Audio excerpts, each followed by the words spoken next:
हाल फिलहाल देखिए मुख्यमंत्री बोला हो कि आईएएस आईपीएस लोग यहाँ का लोकल भाषा में संवाद करे। कहां से करेगा? अंग्रेजी को आप लोकल लैंग्वेज बना दिए फिर बोका बनाते हैं। अरे कुछ दिलिये चाहे ना, कम से कम झारखंड के 1 दर्जन मोटा मोटी मंत्री और कम से कम 50 को 60 को विधायक तो रोज हमने भाषण में सुनो हर नकल करो।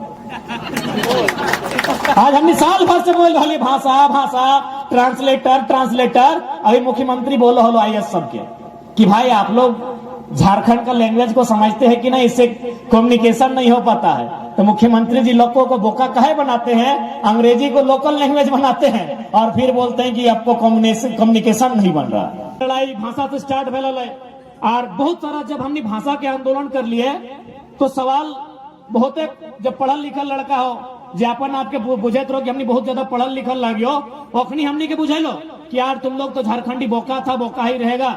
हम बोले कहे, बोला अरे अंग्रेजी सीखो और दुनिया का इतना इतना लैंग्वेज उसको सीखो, उससे तुम आगे बढ़ेगा। हम बोले सीखने का सब सीखिए, लेकिन जब झारखंड का बात आता है तो अपनी भाषा में कट्टर रहिए।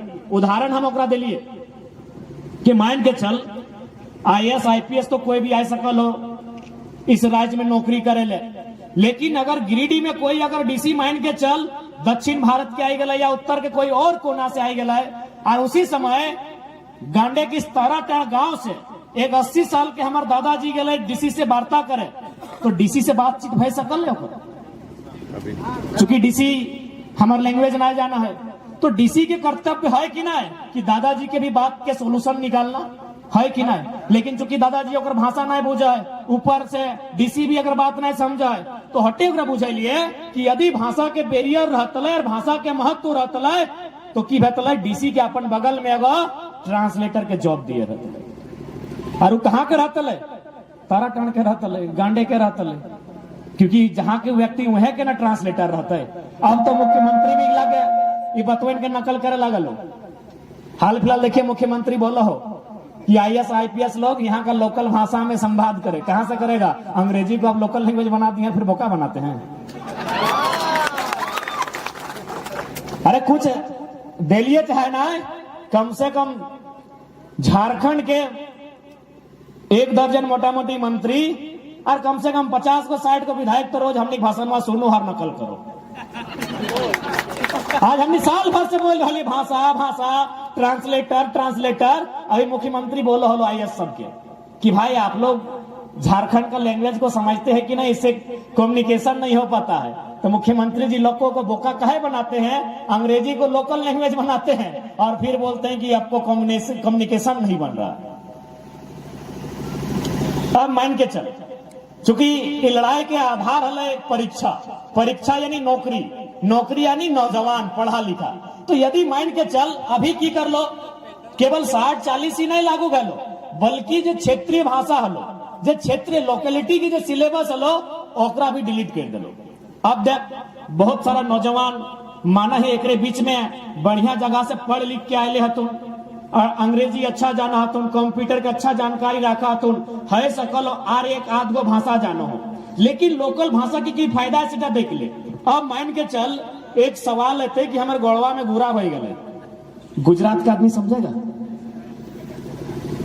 तो नहीं बुझे कि ना कि हमारे गोड़वा में घूरा भई गए, अंगरिया हमार पीरा है, ढेकिया कुटाई गए, छछाई गए, यही सवाल रहता है, यह सब सवाल रहता है भाई। यदि आपको मजाक लग रहा है तो जेपीएससी का जो भी इस बार परीक्षा लिखे हैं घैला या पहला शब्द का जिक्र था कि नहीं था ना? शायद पहला था। तो पहला बुझा कि नहीं बताओ तो पढ़े के जरूरत है। हाँ दे दादू स्कूल नहीं गलो बुझो पहला मैंने 1 नंबर अल कि ना, यानी दादू भी 1 नंबर जेपीएससी में ले आन लो जकर से बीडीओ और डीएसपी बनो हो अल कि ना। पहला सवाल था कि भाई पहला मैंने क्या ऑप्शन है, तो पहला तो हमने जानने का रहा। एक सवाल है कि सेंद्रा किसे कहते हैं, एक सवाल है। अब बताओ कोई तमिलनाडु और दिल्ली वाला आदमी जाना है सेंद्रा मैंने की हुआ? वो तो हमने नहीं जाना है कि सेंद्रा पहाड़िया में जाए के एगो शिकार करल जाए, वो प्रथा के सेंद्रा बोलल जाए। लोकल भाषा के हटे फायदा है और हर जगह बंगाल रहे उड़ीसा रहे वहां के स्टूडेंट के खातिर फायदा मिले है, लेकिन झारखंड के सरकार पता नहीं अपनी के के बुद्धि दे रहा है, के अखनी के दिमाग दे रहा है कि कोई आइडिया ना है। अखनी नौकरी चाकरी भाषा संस्कृति खेत खरियान हर तरफ से बेच दिले। अब बताओ यहाँ के अगर कोई पर्व त्योहार के जिक्र करता है, सरहुल बांधना करम, तो बाकी राज्य के आदमी भले स्टडी करे है, लेकिन हमने जो झारखंड के लगाए वो मोटा मोटी गोटा गोटी जाना है समझा है। तो यह लगो लोकल की लोकेलिटी माने की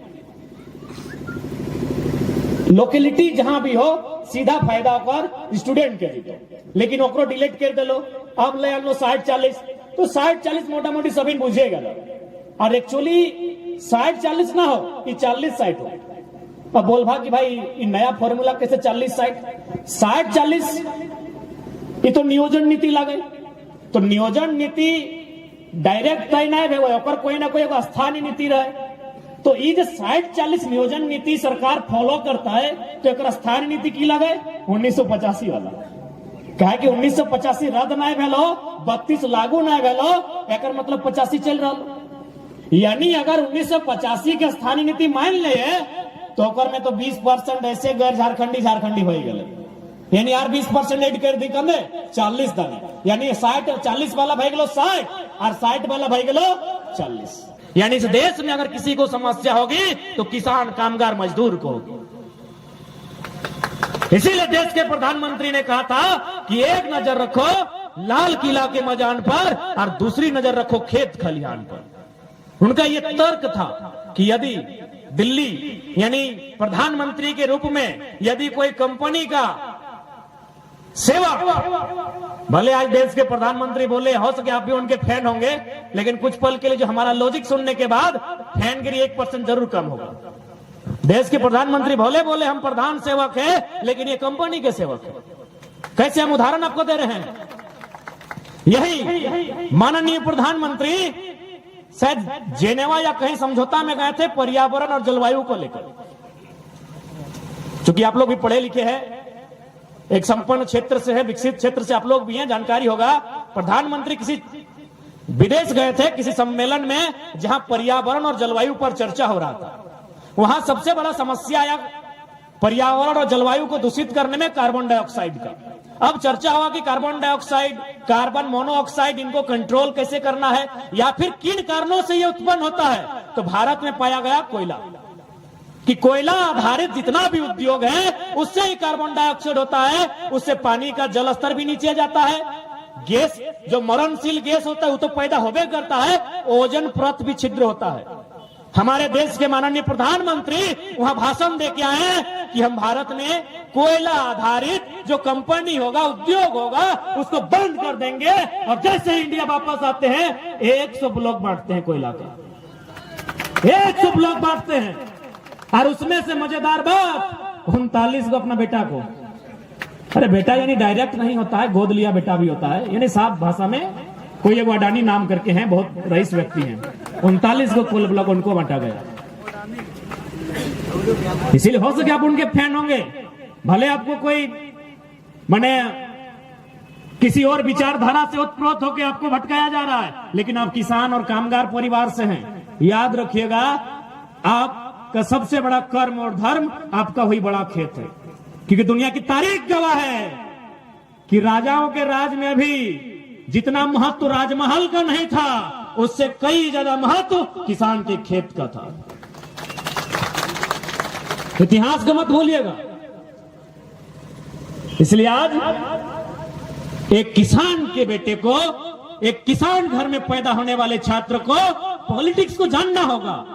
उन्होंने नहीं जाना, उन्होंने इंटरेस्ट नहीं जताया, इसीलिए आज ये दशा है। उसका उदाहरण है 3 गो कृषि का काला कानून। क्योंकि वो काला कानून कब आया था, बहुत सारे लोगों ने समर्थन दिया कि भाई नहीं सही हो सकता है, कि उनके आका लेकर आए थे। लेकिन उनको भी बता दें ये काला कानून आया था भारतीय संविधान अनुच्छेद 123, जो राष्ट्रपति का अधिकार होता है, राष्ट्रपति का विशेष अध्यादेश। इस कानून का प्रयोग कब किया जाता है, जब तीनों सत्र के अलावे, क्योंकि नियम भारत देश में चाहे रांची की राजधानी में जो विधानसभा है 3 ही टाइम बनता है जब सत्र चलता है। बजट सत्र हो, शीत सत्र हो या मानसून सत्र हो, लेकिन राष्ट्रपति का अध्यादेश तभी लाया जाता है जब देश में कोई इमरजेंसी हो, जब देश में कोई बाहरी शक्ति ने हमला किया हो। अब बताइए, कोरोना का टाइम है, किसान कानून कितना इमरजेंसी था? अगर इमरजेंसी था तो मेडिकल का कानून बनना चाहिए था। इसीलिए आज तमाम किसान परिवार से, किसान कामगार मजदूर वर्ग से हमारा निवेदन होगा, और भगत सिंह ने कहते थे कि भारत की असली का जो क्रांति है, जो असली क्रांतिकारी है, वो फैक्ट्रियों में है या तो खेतों में है।